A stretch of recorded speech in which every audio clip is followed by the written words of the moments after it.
একটা জরুরি কথা ছিল আপনার সাথে। বসুন, বলুন বলুন দাদা। দাদা, আপনি ওই তনুকে জীবনে এগিয়ে যাওয়ার জন্যে আর দ্বিতীয় বিয়ের জন্যে বোঝাচ্ছিলেন না? হ্যাঁ, তো আপনি সে বিষয়ে কি ভাবলেন? আমার মনে হয় আপনি একদম ঠিক বলেছেন। আপনি তো তনুর ভালোই চান, তনুকেও তো জীবনে এগোতে হবে। আপনি তনুর সাথে কথা বলেছেন? এখন না, যতক্ষণ না নিজে ওই ছেলেটাকে সম্পূর্ণভাবে বুঝে নিচ্ছি ততক্ষণ আমি আপনি তনুকে। কোনো ছেলে দেখেছেন? ওই যে আপনাদের নতুন ইনভেস্টর মিস্টার অঙ্গদ।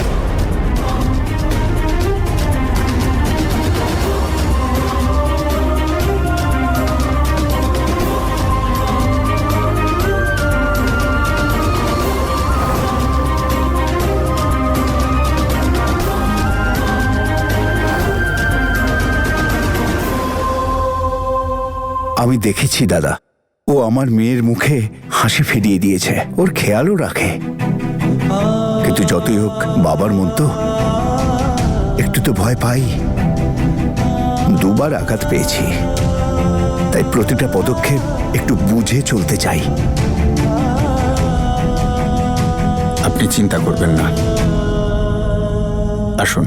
কি 10 দিন? আগে হ্যাঁ, তার আগে কোনো শুভ লগ্ন নেই। বীর, শুনলে তুমি? 10 দিন পরে আমাদের বিয়ে হবে। এসো, এখানে এসো না। এসো এসো এসো, তাড়াতাড়ি এসো, তাড়াতাড়ি এসো। বীর বীর বীর বীর, তুমি শুনলে পুরোহিত মশাই কি বললেন? আমি তো কন্ট্রোলই করতে পারছি না। আমার তো মনে হচ্ছে আমি আজই তোমার বউ হয়ে গেছি।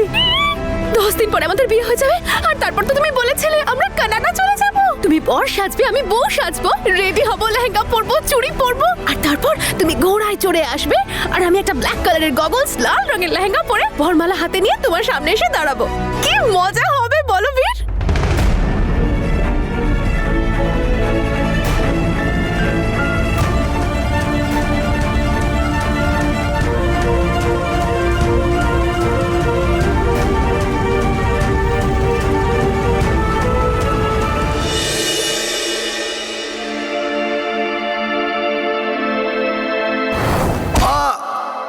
অঙ্গদ, আপনি?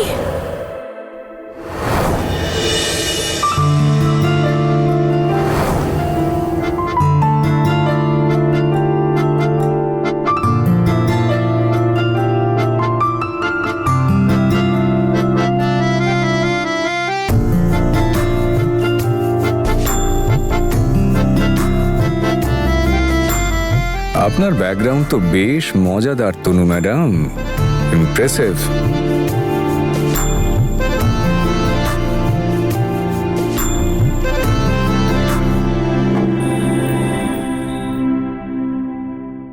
তুমি সকালে বীরদের বাড়ি গেছিলে? জ্যাসমিনের সাথে দেখা করতে নিশ্চয়ই যাওনি, তাহলে কেন গেছিলে? অঙ্গদের ব্যাপারে আমি খোঁজ খবর নিচ্ছি। ছেলেটা কেমন, ওর পরিবার, ওর ক্যারেক্টার, এই সব কিছু জানার পরেই তনুর সাথে কথা বলা উচিত। কিন্তু এই বিষয়টা আপনি কিন্তু গোপন রাখবেন, তনু যেন এই ব্যাপারে কিচ্ছু না জানতে পারে। আরে সম্পর্ক তো জ্যাসমিনের সাথে ভেঙেছি, ওনাদের ফ্যামিলির সঙ্গে তো নয়। কিন্তু তাও তুমি কেন গেছিলে? আরে বাবা, এমনিই গেছিলাম ওখানে। ওই দাদা একটু তনুকে নিয়ে খুবই চিন্তার মধ্যে ছিলেন, ভাবলাম দুজন একটু আলোচনা করি, ব্যাস এই। আমরা তনুকে নিয়ে কথাবার্তা বলছিলাম। আমার ব্যাপারে?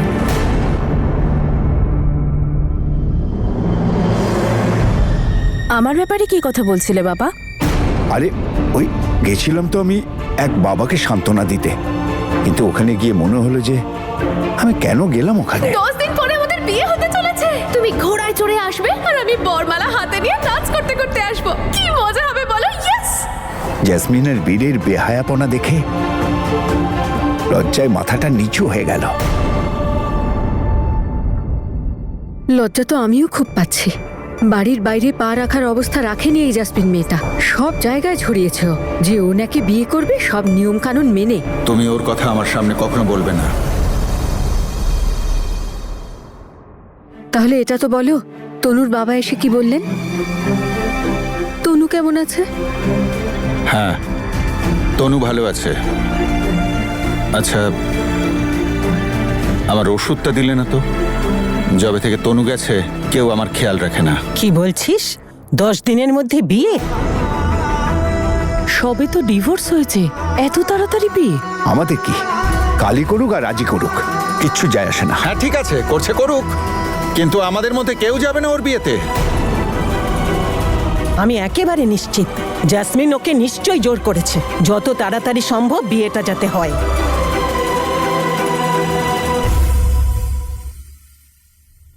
এতে এত ভাবার কি আছে বাবা?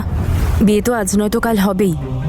আর আমার মনে হয় তোমাদের সবারও যাওয়া উচিত। কি বলছিস তুই এসব? যার মুখ দেখতে পর্যন্ত আমরা চাই না, তুই বলছিস তার বিয়েতে আমরা যাব? আমি তো কোনোদিন স্বপ্নেও ভাবিনি নিজের মেয়ের বিয়েতে যাব কিনা ভাবতে হবে।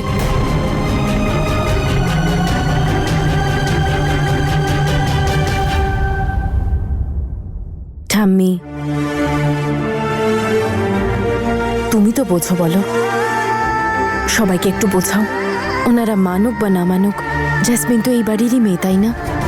আর যদি ওর নিজের বাড়ি থেকেই কেউ ওর বিয়েতে না যায় তাহলে ভালো লাগবে বলো? তুই শুধু ভাবছিস তনু, তোর মন অনেক বড়, কিন্তু আমাদের নয়।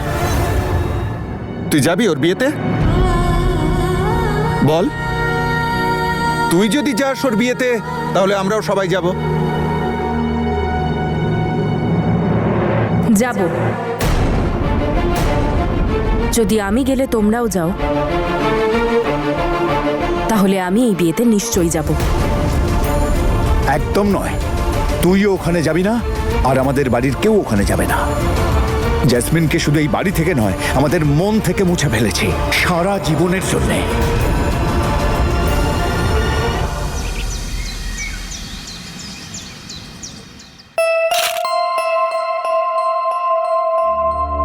আরে বীর, এসো না, বসো। কোথায় ছিলে তুমি? কখন থেকে কল করছি তোমাকে, ফোনটা তুলছিলেই না। সব ঠিক আছে তো? তোমার জন্য সারপ্রাইজ প্ল্যান করছিলাম। Wow, surprise! আচ্ছা, সারপ্রাইজটা কি? আরে জেসমিন না, আরে প্লিজ বীর, আচ্ছা একটা হিন্ট দিয়ে দাও। যদি আমি তোমাকে হিন্ট দিয়ে দিই তাহলে তো তুমি জেনে যাবে, তাহলে সারপ্রাইজটা দেওয়ার আর মানে কি রইলো? দেখো, 10 দিনের ব্যাপার মাত্র, একটু ওয়েট করে যাও, তারপর নিজেই দেখবে। হ্যাঁ। আচ্ছা বলো, কি দরকার ছিল? ও হ্যাঁ, আমাদের না ওয়েডিং কার্ডের কিছু স্যাম্পল দেখছিলাম, তো তুমি একবার দেখে নাও, যেটা তোমার পছন্দ আমাকে বলো। এই দেখো, এটাও সুন্দর, এটাও সুন্দর, এটাও ভালো, আর এটাও বেশ ভালো। আমরা তো তোকে বলেই দিয়েছি তোদের এসবের মধ্যে আমরা নেই। তোর আর আমাদের মধ্যে কোনো সম্পর্ক নেই। জেসমিন, কি দরকার এই কার্ডের? কেউ আসবে না এই বিয়েতে। অল্প কয়েকজন বন্ধু আসবে, তাদেরকে ই কার্ড মেসেজ করে দেবো, দ্যাটস ইট।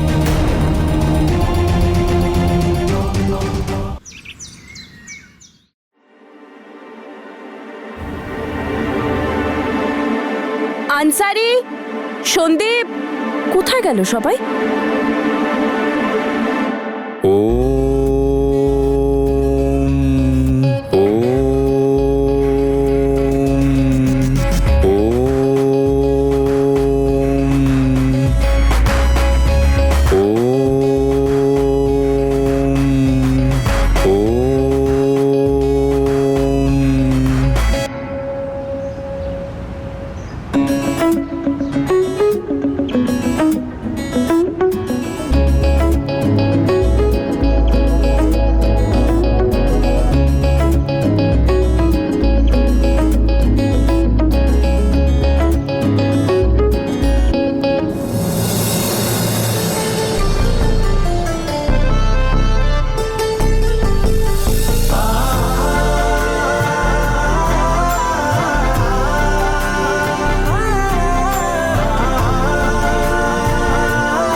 আপনার দুটো হাত ঘষে দুটো হাতে ফ্রিকশন ক্রিয়েট করুন, আর আলতো করে চোখের ওপর রাখুন, and then slowly open your আইজ।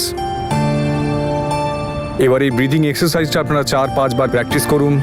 ততক্ষণ আমি তনু ম্যাডামের সাথে মাথার এক্সারসাইজের কথা বলি।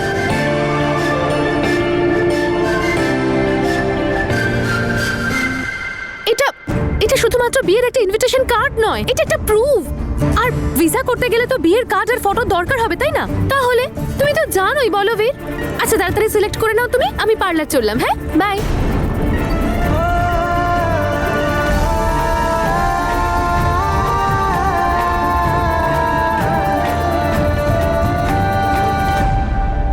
আমার কেন জানি না মনে হয় যে প্লেয়ারদের যোগার ভীষণ দরকার। মিস্টার অঙ্গদ, এরা বক্সার। হুম। আপনার মনে হয় না যোগা ওদের জন্য একটু স্লো অ্যাক্টিভিটি? ওদের জন্য কোনো energetic, pacy, high strength workout হওয়া যায়, তাই না? এই high strength training, cardiovascular training, এইসব জিনিসগুলো করে মাসল তো তৈরি হয়ে যায়, কিন্তু মগজটা একেবারে ফাঁকাই থেকে যায়। ওটা দিয়ে কোনো প্রোডাক্টিভ কাজও করা যায় না। দিনের শুরুটা হওয়া উচিত ঠান্ডা মস্তিষ্কে, আর মস্তিষ্ক ঠান্ডা হয় ইয়োগা দিয়ে। যোগা। তবে আইডিয়াটা খারাপ নয়। আমার তো মনে হয় আমাদের একজন যোগা ইনস্ট্রাক্টর হায়ার করা উচিত। Very good idea. তাহলে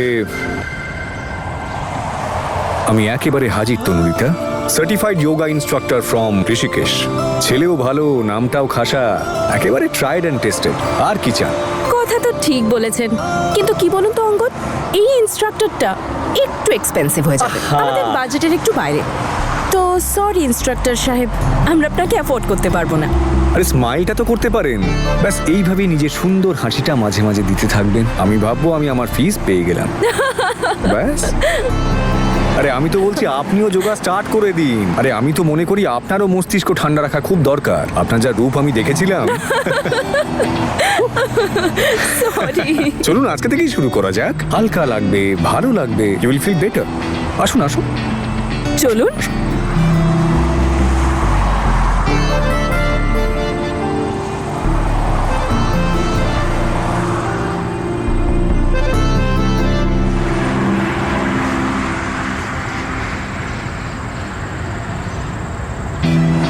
আপনার এই অশান্ত মনকে শান্ত করার ভীষণ প্রয়োজন তনু ম্যাডাম, কিন্তু আমি জানি যে ডিভোর্সের পরে আপনার মনে সবসময় একটা ঝড় বয়ে যাচ্ছে।